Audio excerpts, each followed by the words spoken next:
Once upon a time, it was back in the days when judges led Israel, there was a famine in the land. A man from Bethlehem in Judah left home to live in the country of Moab, he and his wife and his 2 sons. The man's name was Elimelech, his wife's name was Naomi, his sons were named Mahlon and Kilion, all Ephrathites from Bethlehem in Judah. They all went to the country of Moab and settled there.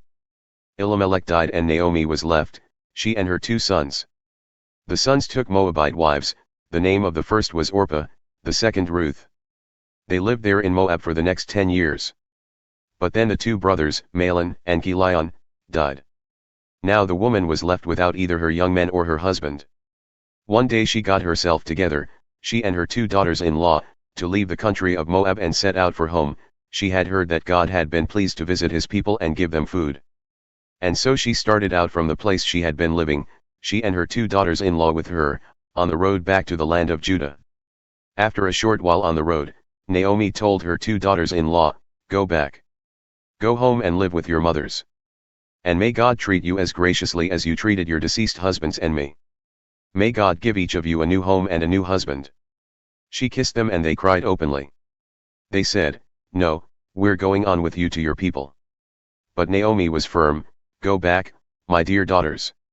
Why would you come with me? Do you suppose I still have sons in my womb who can become your future husbands? Go back, dear daughters, on your way, please. I'm too old to get a husband. Why, even if I said, there's still hope. And this very night got a man and had sons.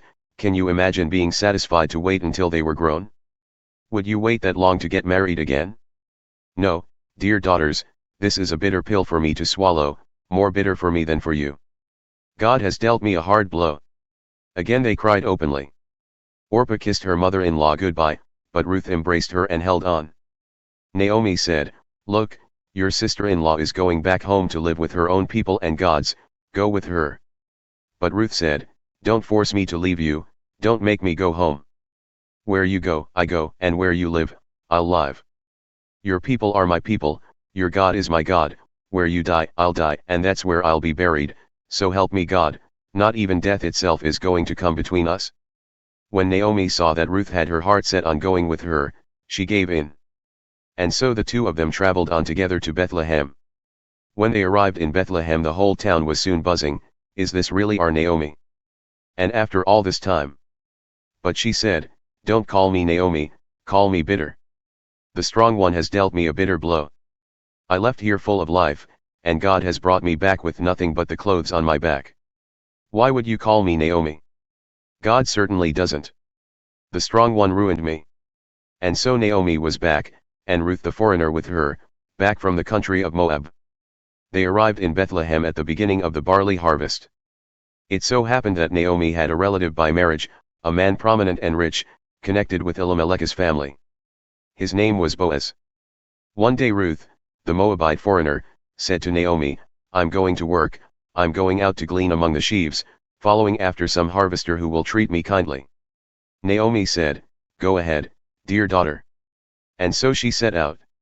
She went and started gleaning in a field, following in the wake of the harvesters. Eventually she ended up in the part of the field owned by Boaz, her father-in-law Elimelech's relative. A little later Boaz came out from Bethlehem, greeting his harvesters, "God be with you." They replied, "And God bless you." Boaz asked his young servant who was foreman over the farm hands, "Who is this young woman? Where did she come from?" The foreman said, "Why, that's the Moabite girl, the one who came with Naomi from the country of Moab. She asked permission. 'Let me glean,' she said, 'and gather among the sheaves following after your harvesters.' She's been at it steady ever since, from early morning until now, without so much as a break." Then Boaz spoke to Ruth, "Listen, my daughter. From now on don't go to any other field to glean, stay right here in this one. And stay close to my young women. Watch where they are harvesting and follow them. And don't worry about a thing, I've given orders to my servants not to harass you. When you get thirsty, feel free to go and drink from the water buckets that the servants have filled." She dropped to her knees, then bowed her face to the ground. "How does this happen that you should pick me out and treat me so kindly, me, a foreigner?" Boaz answered her, "I've heard all about you, heard about the way you treated your mother-in-law after the death of her husband, and how you left your father and mother and the land of your birth and have come to live among a bunch of total strangers. God reward you well for what you've done, and with a generous bonus besides from God, to whom you've come seeking protection under his wings." She said, "Oh sir, such grace, such kindness, I don't deserve it. You've touched my heart, treated me like one of your own. And I don't even belong here." At the lunch break, Boaz said to her, "Come over here, eat some bread. Dip it in the wine." So she joined the harvesters. Boaz passed the roasted grain to her. She ate her fill and even had some left over. When she got up to go back to work, Boaz ordered his servants, "Let her glean where there's still plenty of grain on the ground, make it easy for her. Better yet, pull some of the good stuff out and leave it for her to glean. Give her special treatment." Ruth gleaned in the field until evening. When she threshed out what she had gathered, she ended up with nearly a full sack of barley. She gathered up her gleanings, went back to town, and showed her mother-in-law the results of her day's work. She also gave her the leftovers from her lunch. Naomi asked her, "So where did you glean today? Whose field? God bless whoever it was who took such good care of you." Ruth told her mother-in-law, "The man with whom I work today? His name is Boaz." Naomi said to her daughter-in-law, "Why, God bless that man. God hasn't quite walked out on us after all. He still loves us, in bad times as well as good." Naomi went on, "That man, Ruth, is one of our circle of covenant redeemers, a close relative of ours." Ruth the Moabitess said, "Well, listen to this, he also told me, 'Stick with my workers until my harvesting is finished.'" Naomi said to Ruth, "That's wonderful, dear daughter. Do that. You'll be safe in the company of his young women, no danger now of being raped in some stranger's field." So Ruth did it. She stuck close to Boaz's young women, gleaning in the fields daily until both the barley and wheat harvesting were finished.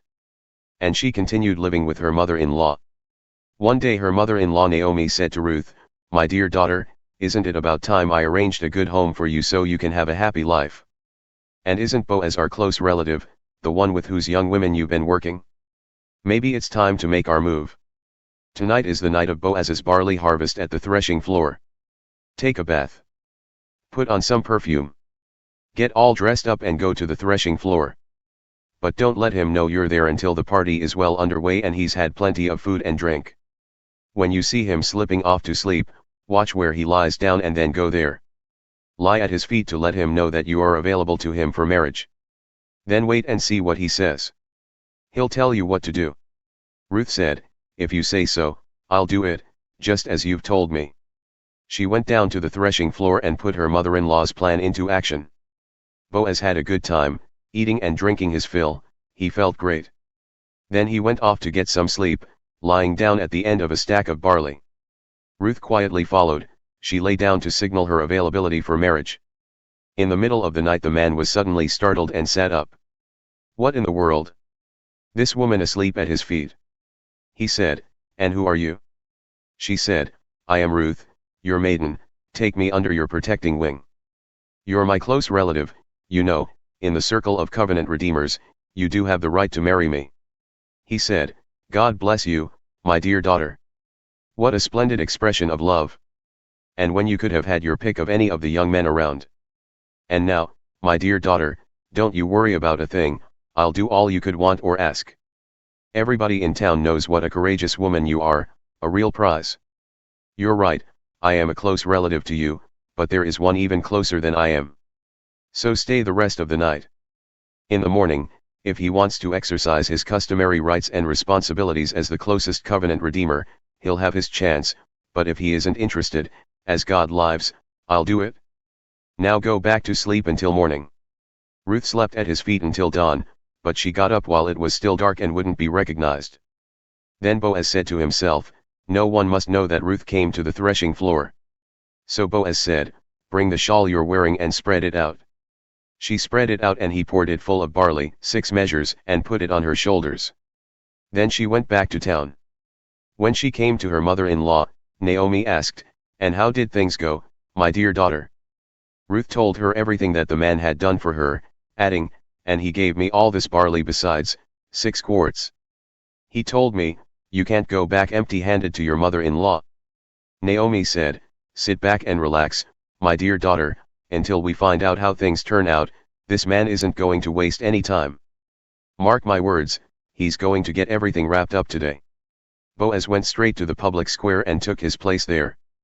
Before long the closer relative, the one mentioned earlier by Boaz, strolled by. "Step aside, old friend," said Boaz. "Take a seat." The man sat down. Boaz then gathered 10 of the town elders together and said, "Sit down here with us, we've got some business to take care of." And they sat down. Boaz then said to his relative, "The piece of property that belonged to our relative Elimelech is being sold by his widow Naomi, who has just returned from the country of Moab. I thought you ought to know about it. Buy it back if you want it. You can make it official in the presence of those sitting here and before the town elders. You have first redeemer rights. If you don't want it, tell me so I'll know where I stand. You're first in line to do this and I'm next after you." He said, "I'll buy it." Then Boaz added, "You realize, don't you, that when you buy the field from Naomi, you also get Ruth the Moabite, the widow of our dead relative, along with the redeemer responsibility to have children with her to carry on the family inheritance." Then the relative said, "Oh, I can't do that, I'd jeopardize my own family's inheritance." "You go ahead and buy it, you can have my rights, I can't do it." In the olden times in Israel, this is how they handled official business regarding matters of property and inheritance. A man would take off his shoe and give it to the other person. This was the same as an official seal or personal signature in Israel. So when Boaz's redeemer relative said, "Go ahead and buy it," he signed the deal by pulling off his shoe. Boaz then addressed the elders and all the people in the town square that day, "You are witnesses today that I have bought from Naomi everything that belonged to Elimelech and Kilion and Mahlon, including responsibility for Ruth the foreigner. The widow of Mahlon, I'll take her as my wife and keep the name of the deceased alive along with his inheritance. The memory and reputation of the deceased is not going to disappear out of this family or from his hometown. To all this you are witnesses this very day." All the people in the town square that day, backing up the elders, said, "Yes, we are witnesses. May God make this woman who is coming into your household like Rachel and Leah, the 2 women who built the family of Israel. May God make you a pillar in Ephrathah and famous in Bethlehem. With the children God gives you from this young woman, may your family rival the family of Perez, the son Tamar bore to Judah." Boaz married Ruth. She became his wife. Boaz slept with her. By God's gracious gift she conceived and had a son. The town women said to Naomi, "Blessed be God. He didn't leave you without family to carry on your life. May this baby grow up to be famous in Israel. He'll make you young again. He'll take care of you in old age. And this daughter-in-law who has brought him into the world and loves you so much, why, she's worth more to you than 7 sons." Naomi took the baby and held him in her arms, cuddling him, cooing over him, waiting on him hand and foot. The neighborhood women started calling him Naomi's baby boy. But his real name was Obed. Obed was the father of Jesse, and Jesse the father of David. This is the family tree of Perez. Perez had Hezron, Hezron had Ram, Ram had Amminadab, Amminadab had Nahshon, Nahshon had Salmon, Salmon had Boaz, Boaz had Obed, Obed had Jesse, and Jesse had David.